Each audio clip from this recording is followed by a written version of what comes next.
Signature ce mercredi de 2 accords cadres entre le président Michel Martelly et son homologue panaméen Ricardo Martinelli.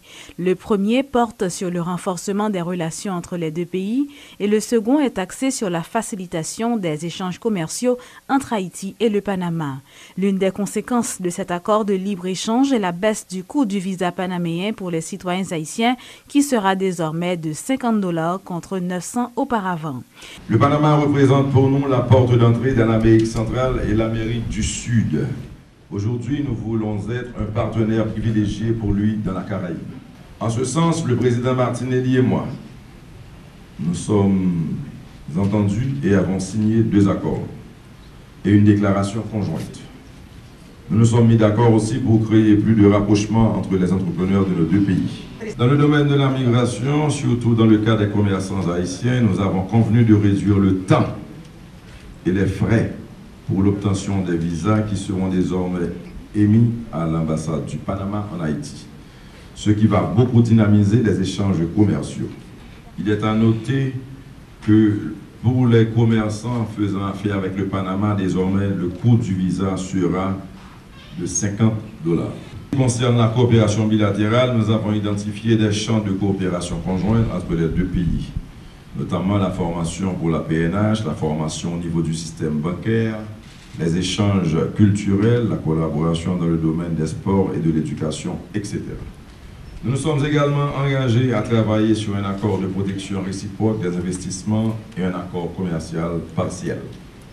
Quand nous disons « Haïti is open for business », ce n'est pas qu'un slogan.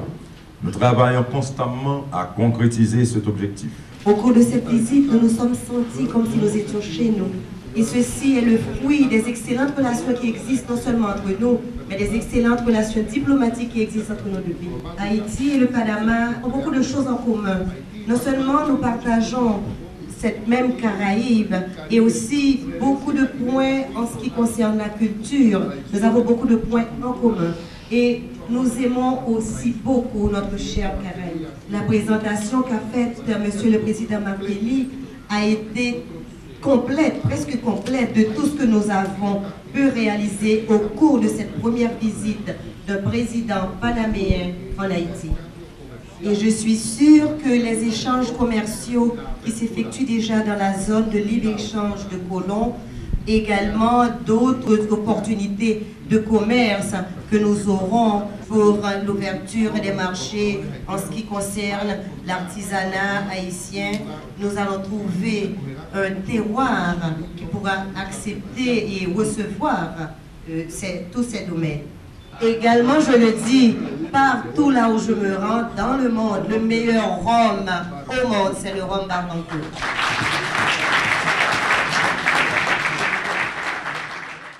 En marge de la cérémonie de signature d'accord, le président Martelly a eu des échanges avec des journalistes présents. Dans sa déclaration faite à la presse, le chef de l'État conteste les accusations qui le rendent responsable du blocage de la signature des accords issus du dialogue interhaïtien. M. Martelly rappelle qu'il n'a pas ménagé ses efforts et a fait beaucoup de concessions pour que le dialogue aboutisse.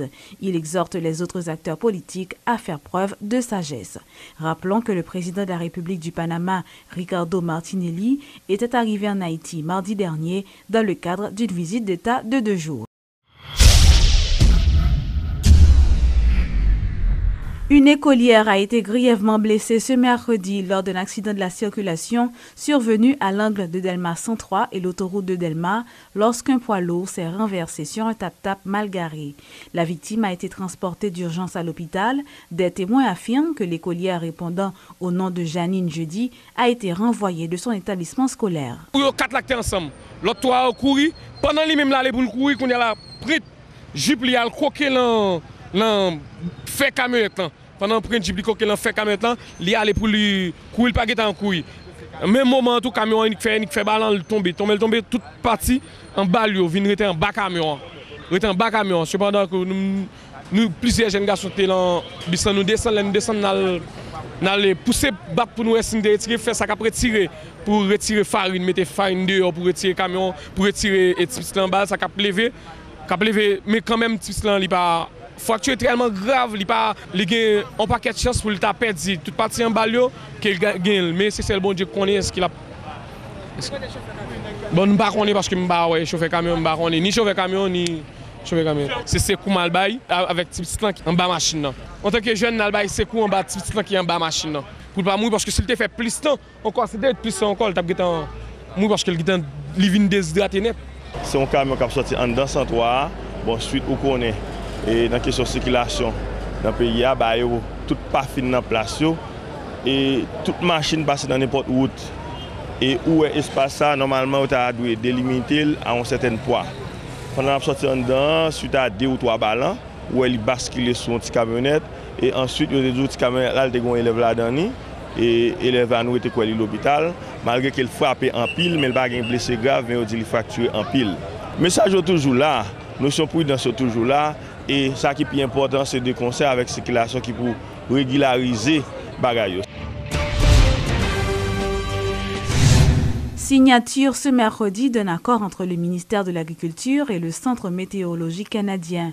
Cet accord, évalué à plus de 6 millions de dollars, permettra au ministère de l'Agriculture de se doter de son propre centre de météorologie. Il faut dire que le secteur météorologique est extrêmement important pour Haïti et pour tout pays, parce que c'est grâce à ce sous-secteur qui nous permet non seulement de faire les prévisions, de renseigner la population haïtienne sur les catastrophes, l'inondation en particulier, la sécheresse.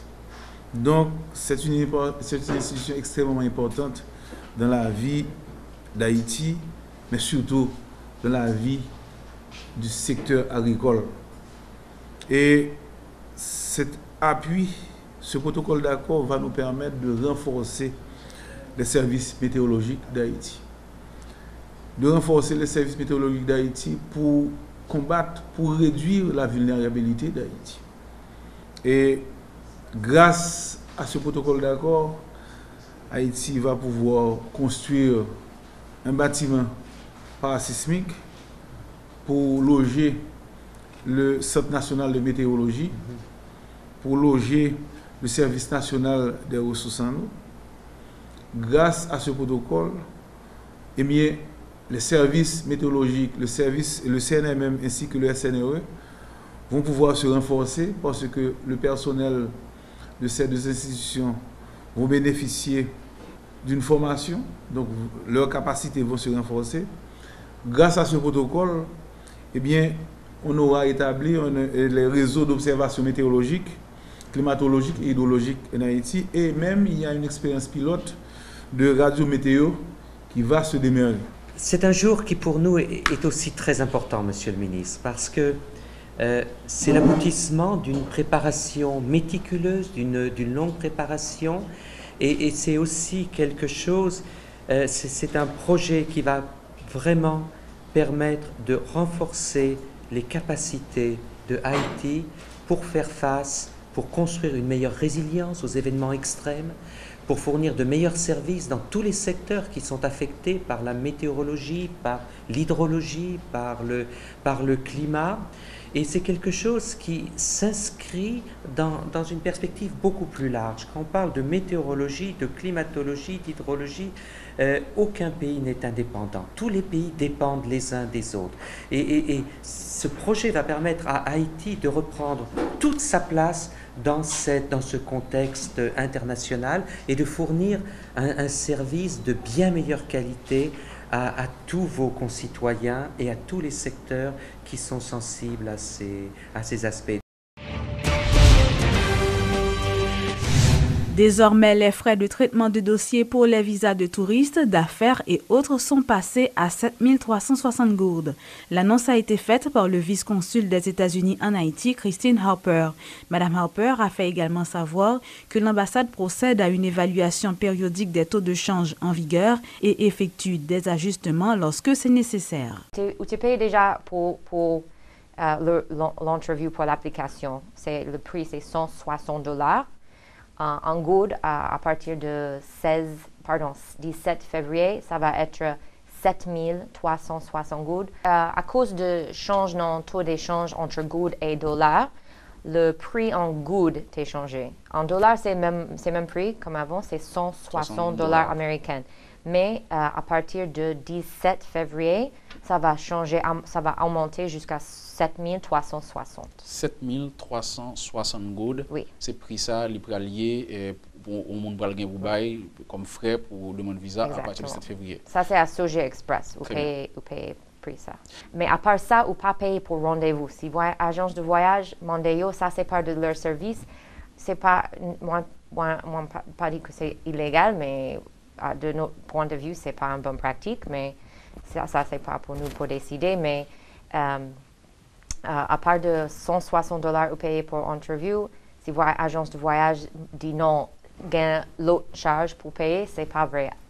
Ou qu'à remplir formulaire, sauvez-le, allez payer ou payer d'abord ou tourner ou mettre votre numéro de Sogei Bank dans le système et ou pas aucun problème. La Banque interaméricaine de développement a organisé ce mercredi sa traditionnelle journée de réflexion. La problématique de l'accès à l'eau potable dans la région métropolitaine de Port-au-Prince était au centre des discussions lors de cette conférence débat. Alors nous avons actuellement un ensemble d'opérations d'appui au gouvernement d'Haïti pour améliorer l'accès à l'eau potable, aussi bien en milieu rural que dans les villes secondaires que dans la région métropolitaine de Port-au-Prince. Nous travaillons de manière très étroite avec un autre partenaire qui est la coopération espagnole. Et entre nous deux, coopération espagnole et Banque interaméricaine de développement, nous avons actuellement un portefeuille de projets actifs, donc de projets en cours d'exécution, de plus de 200 millions de dollars. Une bonne partie de cet argent est déjà dépensée, mais il reste encore pas mal de ressources qui sont disponibles pour la DINEPA en tant qu'entité régulatrice et rectrice du secteur, les différentes institutions du secteur de l'eau potable qui sont concernées pour donc le financement d'investissements dans les réseaux, l'amélioration des réseaux, d'investissements dans le captage de la ressource et également d'investissements dans la modernisation globale du système administratif qui est censé apporter ce service de base à la population haïtienne. Le volume d'eau que nous produisons, réseau qui existait, c'est un réseau très vieux qui date de plus de 40 ans. Qui t'a porté de l'eau pour une population bien déterminée d'environ 1 million d'habitants. Entre-temps, la population a augmenté, il a doublé, et que donc il y a même infrastructure, il y a même production. Donc, on vient entrer dans un état de rationnement total. 2. Il y a associé tout, pénurie que nous vivons actuellement là, un problème écologique majeur qui gagne sur la région métropolitaine de Port-au-Prince. Là, qu'on regarde tout le sud de Port-au-Prince, à savoir le versant nord, massif de la Selle, côté que nous avons environ 18 sources, et qui ça qu'on constate? Sur tout périmètre de protection, il y a squatterisé, population construite sur eux, pieds-bois coupés, donc il y a un déficit en infiltration pour réalimenter ce sol, donc des bio viennent très faibles. Donc, il dit que quand il y a de l'eau dans ce sol, on ne peut pas revenir. Associé à tout ça, nous avons l'autre problème, ça veut dire du point de vue quantitatif, nous ne pouvons pas parler, nous avons l'autre problème du point de vue qualitatif. Et on connaît bien que sous ça, les gens construisent dans cette sauce-là, et on connaît que c'est là tout, on fait tout besoin. De l'eau sale, de l'eau usée, latrine, tout ça. Donc, il y a un problème de pollution fécale qui amorcé. Il faut que l'État haïtien consentisse des débouts, des investissements énormes qui dans l'ordre de plusieurs millions de dollars. On a parlé de 400, de 500 millions de dollars. Et s'il faut recourir aux eaux de surface, par exemple, à la législative pour prendre l'eau ici, là, on a un domaine de milliards de dollars. Donc, il faut dire, études fait déjà, schéma directeur fait déjà, hypothèse pour résoudre le problème dans l'idée déjà. On a un moyen pour capable faire captage, faire production, traiter de l'eau, mettre réseau, faire accès sans raison, porter de l'eau à la population. Donc c'est le problème l'argent. Inauguration ce mercredi par l'hôpital de l'Ofatma d'une banque de sang. Selon le directeur général Max Saint-Albin, le centre hospitalier qu'il dirige va devenir plus efficace grâce à cette banque de sang. Monsieur Saint-Albin a fait savoir que plus de 150 opérations chirurgicales sont effectuées à l'Ofatma. Je dis à l'hôpital Ofatma, c'est un hôpital qui opère qui fait à peu près 150 chirurgies par mois, de chirurgies majeures. Ça veut dire que depuis dire opération, depuis dire chirurgie, il y a un risque que les gens perdent du sang. Donc, comprendre, nous avons des services tant que maternité, obstétricale, donc des hygiènes chirurgicales obstétricales. Nous avons des services chirurgicaux en général, nous avons des services de traumatologie. 3 services ça on met ensemble, ils opéré, ils viennent bon en moyenne de 150. D'où l'importance de dépôt ça, je dis que nous gagnons la caille nous, je dis.